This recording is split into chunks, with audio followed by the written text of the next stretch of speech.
Salut, c'est Marc, je suis très heureux de vous retrouver dans ce nouvel épisode d'Histoire d'artiste.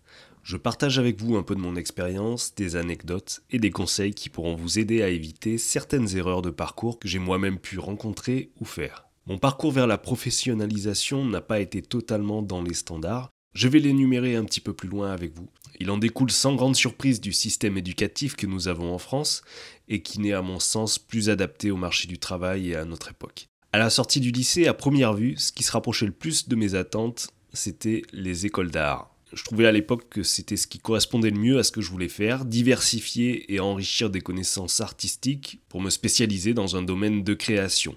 Néanmoins, il y a une énorme différence entre ce qu'on pense et ce qui se passe réellement au sein des écoles des beaux-arts. Les beaux-arts en France n'enseignent plus réellement la technique. Aussi étrange que ça paraisse, vous n'apprendrez pas à dessiner dans une école des beaux-arts.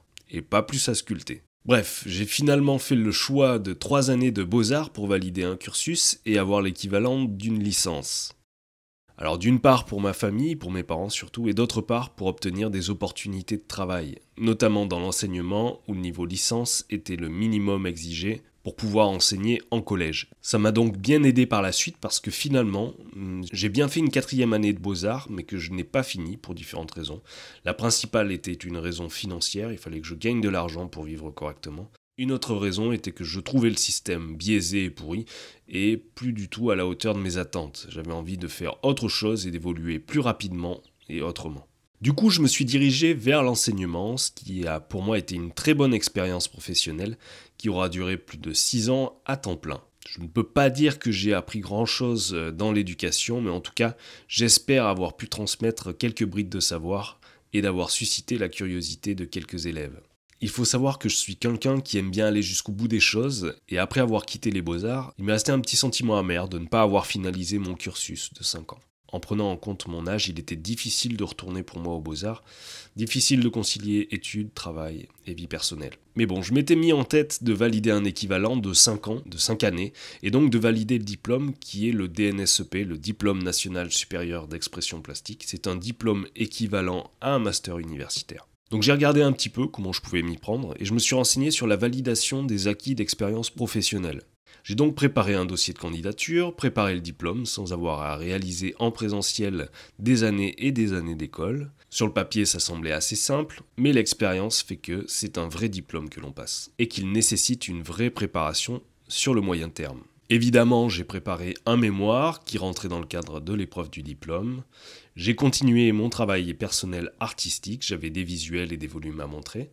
Je m'y suis tout de même pris à 2 fois pour réaliser cette VAE. La première année, mon dossier n'a tout simplement pas été accepté, j'en suis resté là. J'ai attendu un petit peu parce que je ne comprenais pas.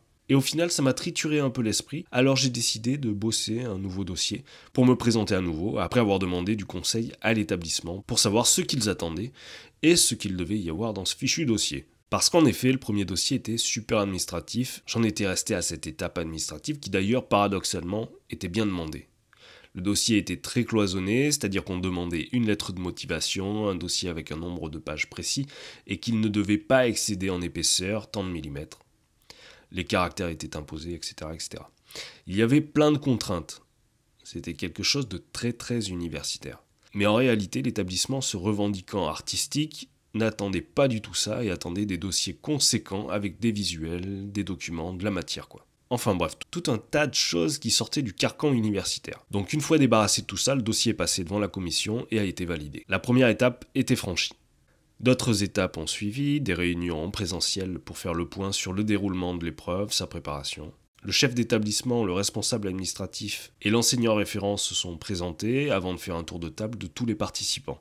Chacun a donné ses attentes, ainsi qu'une présentation individuelle au sein du groupe. Cela a permis de faire de belles connaissances, de belles rencontres et de découvrir le parcours atypique de certains postulants. J'y ai découvert des travaux aussi de qualité avec des personnalités très sensibles et exceptionnelles. C'était une très belle expérience qui s'est déroulée sur plusieurs mois. Personnellement, j'y ai beaucoup travaillé. D'une part, l'écriture. Pour ma part, ça me prend énormément de temps. Ensuite, le travail artistique, parce que j'étais parti sur l'idée de présenter des créations que j'avais déjà réalisées au fil des années. Mais je me suis rendu compte que je n'avais pas de médium principal à mettre en avant. Comme j'avais travaillé sur beaucoup de matériaux différents, soit en sculpture à la tronçonneuse, soit en céramique, soit en résine, j'avais fait des installations, des vidéos, tout ça partait dans tous les sens et ça formait un ensemble qui n'était pas au final cohérent et ne racontait pas une histoire qui soit sensible autour d'une thématique précise. C'était plutôt tout un tas d'expériences entremêlées qui étaient devenues un désordre. Ça devenait très difficile pour moi de donner une cohérence à mes différents travaux. Donc du coup, c'est là aussi où le fait de discuter et de voir le travail des autres, et de discuter avec l'enseignant référent, a été primordial pour moi. C'est-à-dire qu'on m'a orienté et qu'on m'a dit « Écoute Marc, tu as beaucoup de choses à montrer, mais il faut définir un ensemble cohérent et peut-être rester sur des travaux plus actuels, sur les dernières créations peut-être, qui sont peut-être plus abouties aussi, ce serait peut-être mieux. » Je pouvais faire une sélection parmi tous mes travaux afin de les présenter au diplôme pour réaliser une exposition et une présentation. J'avais aussi la possibilité de faire une pièce unique et de la présenter, mais c'était une stratégie assez risquée. Ou alors, je pouvais faire quelques travaux réalisés pour le diplôme, avec des choses qui n'auraient jamais été montrées auparavant, et donc qui auraient été créées pour ce diplôme. À ce moment-là, j'avais un gros dilemme, parce que j'avais un stock énorme de sculptures, de tableaux de dessin. Faire une sélection là-dedans, je me suis dit que c'était vraiment pas une bonne idée. Les époques de réalisation n'étaient pas du tout les mêmes, et il y avait des périodes différentes, et je m'en sortais plus. J'arrivais pas à trier tout simplement. Trier le travail des autres, c'est beaucoup plus facile que trier son propre travail. Le regard n'est pas le même, et puis on n'a pas le même recul. Mon choix a été extrêmement lent. Il faut dire que j'aime bien prendre mon temps, mais là, ça a pris un petit peu plus que d'habitude. Pour vous dire, j'ai pris vraiment le temps de me décider. Je crois que j'ai dû me décider 2 mois avant le passage du diplôme. Ça faisait vraiment court. On m'a dit, soit ça passe, soit ça casse. Et que c'était plutôt risqué. Mais au final, j'ai préféré prendre ce risque. Créer des choses dédiées à ce diplôme pour raconter une histoire qui soit réellement l'aboutissement de toutes mes années de recherche et d'études. Je présentais donc différentes pièces cohérentes les unes avec les autres dans lesquelles je jouais sur les aspects visuels en trompe-l'œil, sur des volumes, qui donnaient à réfléchir sur leur histoire et sur le matériau. Ces pièces faisaient partie intégrante de mon histoire personnelle. L'écriture du mémoire m'a vraiment été bénéfique pour faire le point justement sur mon parcours et ce qui ressortait de ma pratique personnelle. C'est à travers ces sculptures et ces installations que j'ai pu montrer ma sensibilité, mon origine et mon affection pour ma région, là où j'ai grandi. Parce qu'en définitive, c'est bien là que se tient mon inspiration, à travers le paysage corrézien, son granit, ses châtaigniers, ses noyers, et toutes les expériences que j'y ai vécues étant enfant. De nombreux souvenirs y sont présents, qui font de moi la personne que je suis actuellement. Donc rapidement, j'ai défini quelques projets qui m'intéressaient. J'ai fait une sélection parmi les nouvelles réalisations et je me suis lancé dans l'écriture de ce que j'allais présenter. Une fois définies, les pièces pour l'exposition étaient réalisées et j'ai proposé 4 pièces sous une forme d'installation dans l'espace. Comme je vous le disais, les pièces présentaient un aspect visuel qui était à la fois là pour interroger ce que nous voyons et raconter une histoire. L'exercice d'écriture de la présentation de l'exposition n'a pas été très facile à réaliser. Il a fallu que j'organise mon temps, que je fractionne mes journées pour dédier les matinées à l'écriture et mes après-midi à la réalisation des pièces de l'exposition pour le diplôme. Je tiens à repréciser que la VAE n'est vraiment pas un diplôme bradé, et loin de là. Et il y a quelques petites choses à suivre pour mettre toutes les chances de son côté pour pouvoir l'avoir. Je vous en ai fait une petite formation en ligne qui évitera de vous faire refouler le dossier et vous aidera à préparer l'épreuve le mieux que possible pour obtenir de bons résultats. Une formation vous fera toujours gagner du temps dans les recherches et dans les modes d'exécution. Pour se préparer à obtenir un niveau universitaire Bac+5 équivalent à un master, il est important de bien se préparer et de savoir à quoi s'attendre lors de l'examen final. Je vous donne tous les éléments pour réussir, les attentes du jury, les choses à faire et à ne pas faire. Le passage d'une telle épreuve est évidemment un moment stressant, tant dans la préparation que dans l'entretien avec le jury. Sachez d'ailleurs que ça n'est pas une confrontation, mais plutôt une discussion et un échange. La confrontation avec un jury est toujours à éviter, il faut établir un dialogue, ça se passe toujours mieux de cette façon.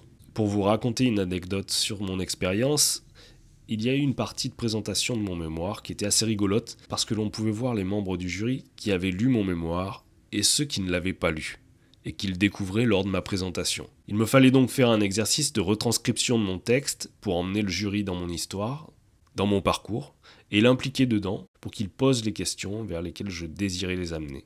C'était un exercice assez amusant à réaliser. La seconde partie de l'épreuve prenait la forme d'une exposition avec présentation orale en monologue.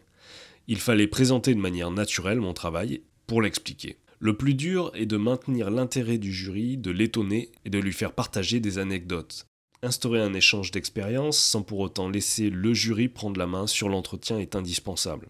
Parce que si le jury prend le dessus, il peut ne plus être à votre écoute et vous donner des leçons, et c'est souvent mauvais signe sur l'issue de l'entretien.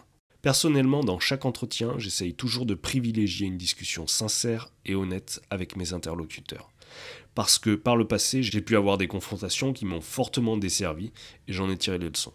Ça, c'était dans mes jeunes années d'artiste. Je vous raconterai ça dans un autre podcast, l'histoire de mon insolence. Le bilan de cette VAE a été très positif pour moi et pour la majorité des soutenants. La VAE a été validée, je peux vous le dire avec fierté, même si cela ne m'a pas réellement aidé sur le marché du travail. J'ai un diplôme équivalent à un master universitaire Bac+5. J'en suis content, cela peut permettre des opportunités, que ce soit dans l'enseignement ou en tant qu'artiste. Je valide un cursus, puis des acquis assimilés en travaillant sur le tas, quelques années dans le domaine artistique et éducatif. Pour moi, le passage de ce diplôme a été un objectif à atteindre, non pas pour le diplôme, parce qu'au final, je ne l'ai pas valorisé pour postuler à un poste en particulier, puisque je suis à mon compte, mais ça a été plutôt l'accomplissement d'une chose qui me semblait inachevée. Et maintenant que j'ai essuyé le regret, une page peut se tourner. J'étais content de pouvoir partager avec vous cet épisode, j'espère que vous avez apprécié ce podcast. C'était Marc pour Histoire d'artiste. Je vous retrouve prochainement pour quelques anecdotes croustillantes. Je vous rappelle que ce contenu est disponible sur Google Podcast, Apple Podcast ou encore sur Spotify. À très vite. Ciao.